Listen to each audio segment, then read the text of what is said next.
The 808 exists in the lowest chakra of your body. The majority of content that's related to the 808 is killer or sexual content. The original 808s was even off pitch. So that meant it's an actual sound in the track that you don't realize is there that is fucking up your entire frequency. Right. And now, today, every time I hear a car come out, it's 808. But if you think about African music and hip hop and what we was breakdance to, it was light. The percussion. It was upbeat. It was the drums. Quite disturbing, right? Let's listen to Dr. Wesley Muhammad having the same opinion. Them 808 produce low frequency sound. Its signature is low frequency sound in that 808 drum beat, the low frequency drum beat. And remember, how do shamans create altered state of consciousness? In indigenous cultures, it's the drum beat. The drum is the tool to drive one into altered states of consciousness. So the 808 machine, the signature of hip hop, the drum beat, that most of the 808 beats are in low frequency. Trap music is 808, it resurrected 808 beats. Because now the words are the command message. Right. The hypnotic command. The 808 refers to a type of drum machine that has been widely used in hip-hop and electronic music, known for its deep, resonant bass sound. These low-frequency sounds, often referred to as sub-bass or bass drops, contribute to the distinct and powerful nature of trap music. The drum beats serve as an auditory tool, driving listeners into an altered state of consciousness through rhythmic resonance and low-frequency vibrations. The manipulation of frequencies, especially in the low range, can have various effects on the listener, both psychological and physiological. Trap music resurrects the 808 beat, using them as a commanding sound foundation, where the lyrics serve as a powerful message directing the listener's experience. The brain chemical serotonin is necessary for mental health for men and women. One reason women suffer from depression in numbers that men are.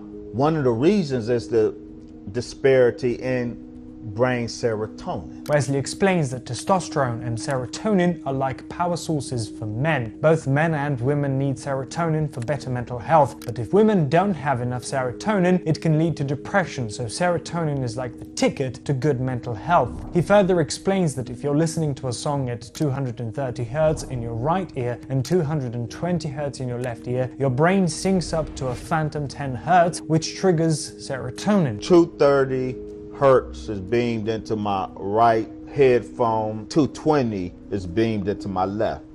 My brain was synchronized to a phantom 10 Hertz. And 10 Hertz is precisely the frequency that stimulates the production of serotonin. 10 Hz is precisely the frequency that stimulates the production of serotonin. For instance, think of your brain like a music player. When you're relaxed, you're closing your eyes, it's playing this chill tune at 10 beats per second. But when you're asleep, it slows down, and when you're focused or doing something active, it speeds up. This switch between rhythms is controlled by a brain area called the reticular activating system. Wesley says that 10 Hz is like a serotonin booster, making us feel good. But the devil knows the biochemistry game too. He triggers the stress chemical noradrenaline, which messes with the good vibes. It's like a tug of war between feeling good and feeling stressed. 4 Hertz is the specific fear frequency because 4 Hertz stimulates serotonin's opposite, noradrenaline. Noradrenaline, a neurotransmitter originating in the brain stem, functions as a messenger between neurons. Unlike neurotransmitters, hormones traverse the bloodstream, persisting in their communication throughout the body as they are not subject to reabsorption. This dual functionality underscores its significance in both neural and systemic communication pathways. The neurotransmitter collaborates with adrenaline to accelerate heart rate in response to perceived threat. Concurrently enhancing the volume of blood ejected from the heart. Moreover, it induces vasoconstriction, leading to an elevation in blood pressure. In circumstances where one's life is endangered, these physiological responses collectively furnish the individual with augmented strength to confront and overcome imminent dangers. It also plays a pivotal role in the breakdown of fat and elevation of blood sugar levels, providing an additional surge of energy essential for mobilization. This mechanism is particularly crucial during confrontations with imminent threats, facilitating the fight-or-flight response. Notably,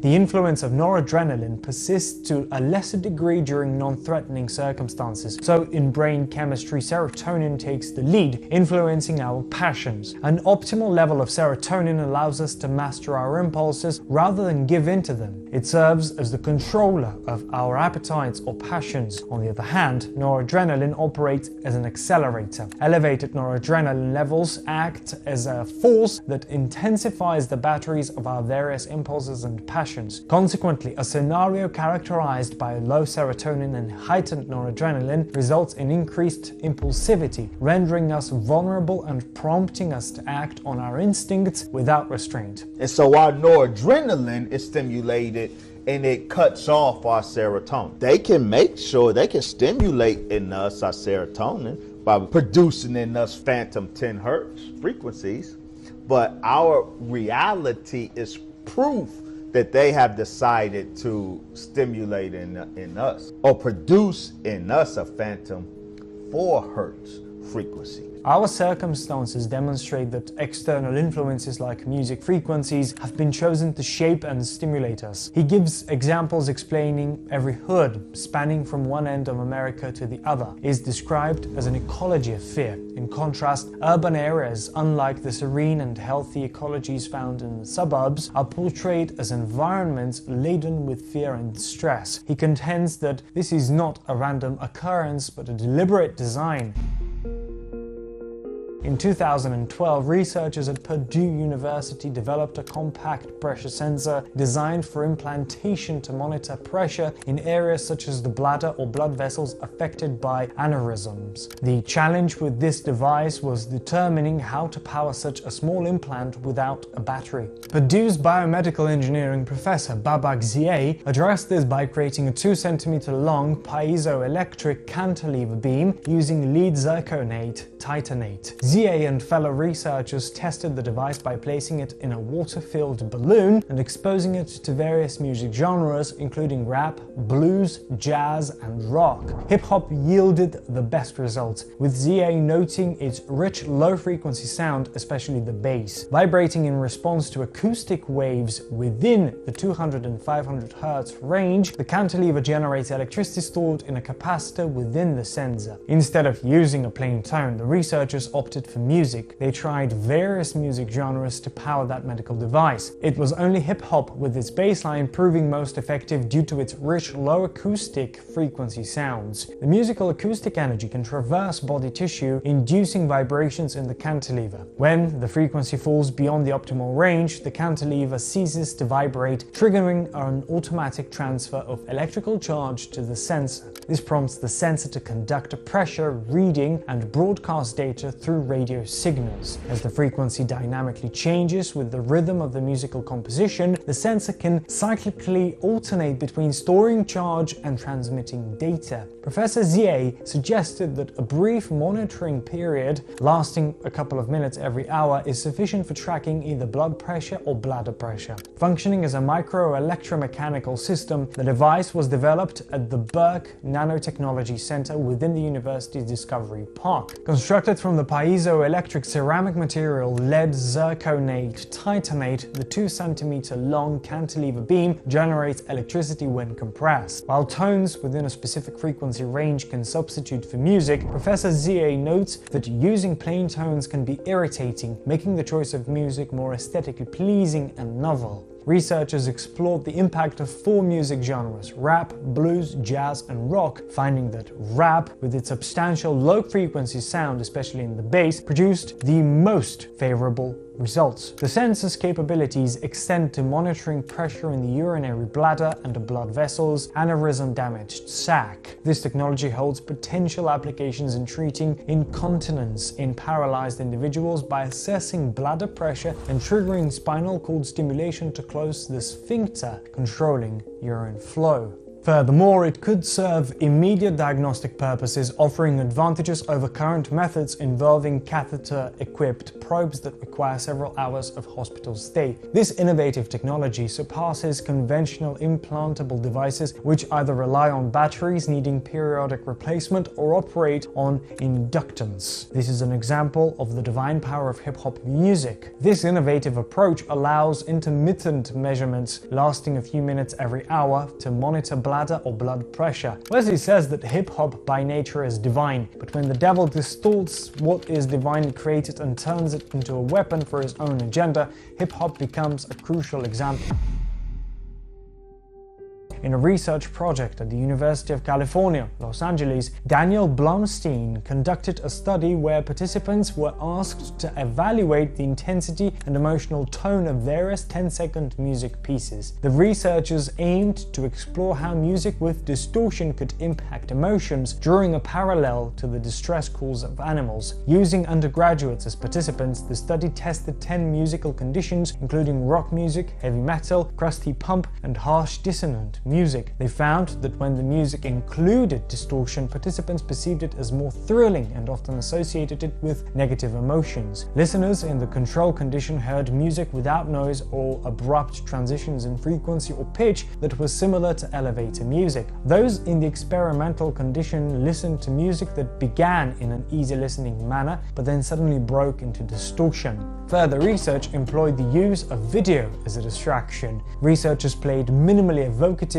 video clips paired with music they had proven to cause negative emotions. The video eliminated how exciting the distorted sounding music seemed, but it didn't trump the emotional content of the music.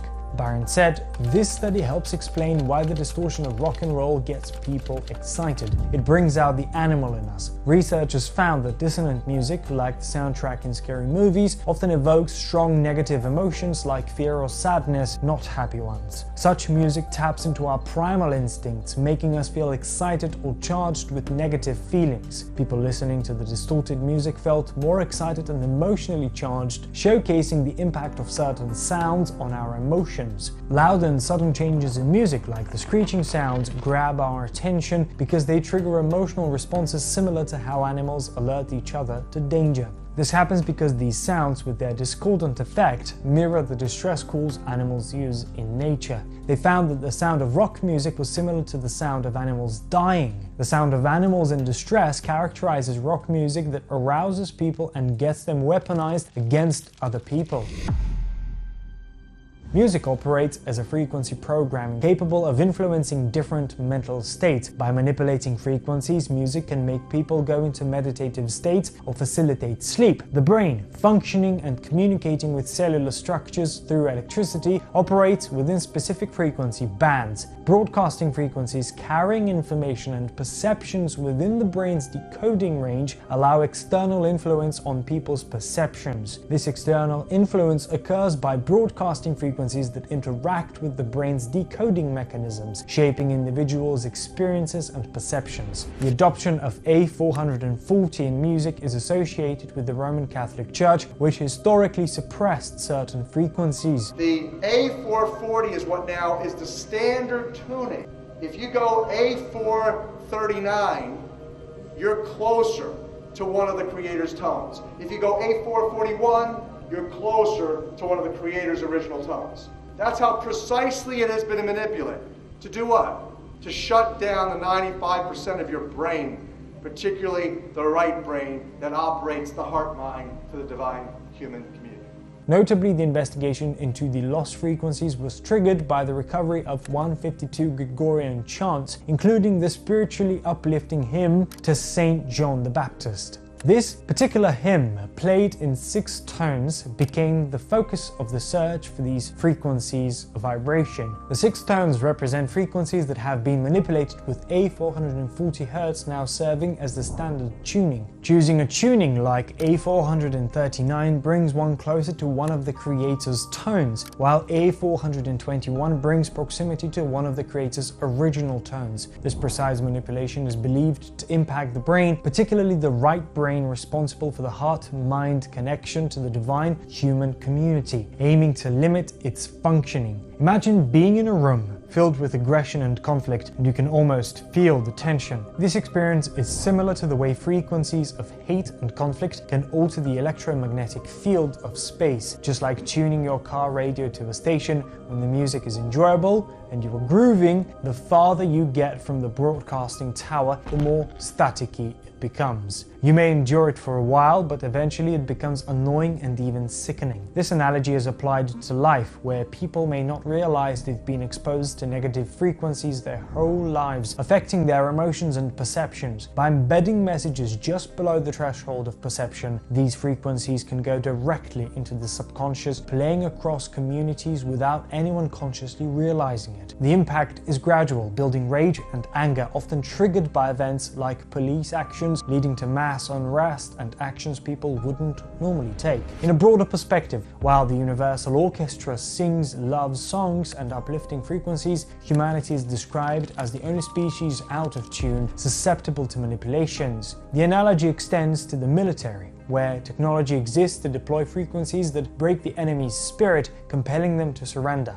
This highlights the profound influence and potential manipulation associated with the power of frequencies. In contrast to conventional frequencies, the solfeggio frequency, especially 528 Hz, has gained attention for its perceived healing properties. The frequency you're listening to can influence how UV light is absorbed into your DNA, and 528 Hz is the only one proven to beneficially alter this process. The frequency of 528 Hz plays a role in enhancing these positive effects and contributing to an improved sense of well-being. Another study explored the impact of 528 Hz music on individuals, comparing it to the commonly used 440 Hz. After exposure to 528 Hz music, participants experienced a substantial increase in oxytocin levels. While 440 Hz music also led to an oxytocin increase, it was less pronounced compared to the effects of 528 Hz. The stress hormone showed a noticeable decrease 30 minutes after participants listened to 528 Hz music. In contrast, 440 Hz music resulted in only a minor reduction in cortisol levels after the same duration. Using salivary biomarkers, electrocardiogram data, and mood state questionnaires, the study revealed that just 5 minutes of exposure to 528 Hz music significantly reduced stress levels.